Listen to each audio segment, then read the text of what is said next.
Hey guys, how you doing? So Honda just released a brand new recall, and this is probably one of the strangest ones only because it involves a very rare vehicle.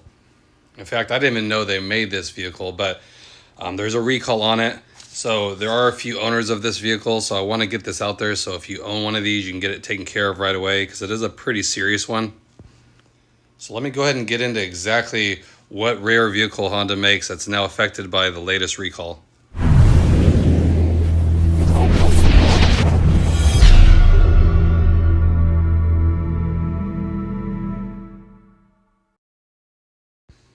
So like I said, this latest Honda recall involves a car that I wasn't even sure that they made. It's a 2025 Honda CRV, but it's the FCEV. So it's actually their first hydrogen cell EV vehicle plug-in that they've made. Like I said, I wasn't aware that they made that vehicle, but they did in 2025, and every single one of them is being recalled. And that sounds like a weird thing that every vehicle be recalled, but the reason being on this one is because they made a very small number of these. They actually only made 388 of them, so that's a very small number for a mass-produced car. So if you do have one of these, if you're one of the 388, yours will be affected by it. And the main issue here is what Honda's saying is that there's a potential for a fuel cell stack coolant to leak into the fuel cell stack case. And they said this would create an internal short circuit, and this would cause a loss in drive power. And then Honda says that there could be two causes for this, and you might see warnings on your dash, and they might show where it says power system, and that's if a high voltage ground fault is detected. And the second error code could say FC insulating fluid low. And then the very last warning that they say could appear is it would say do not drive or stop driving when safe.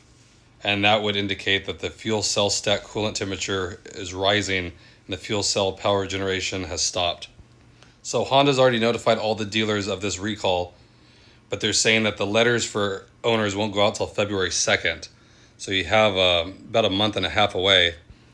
But the remedy is pretty simple but complex, and it requires a dealer to replace a fuel cell stack assembly with an improved part.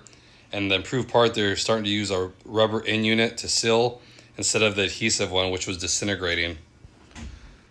So if you do have one of these vehicles out there, know that more than likely it's going to be affected, just because they said almost every single one of these will be affected, the 388.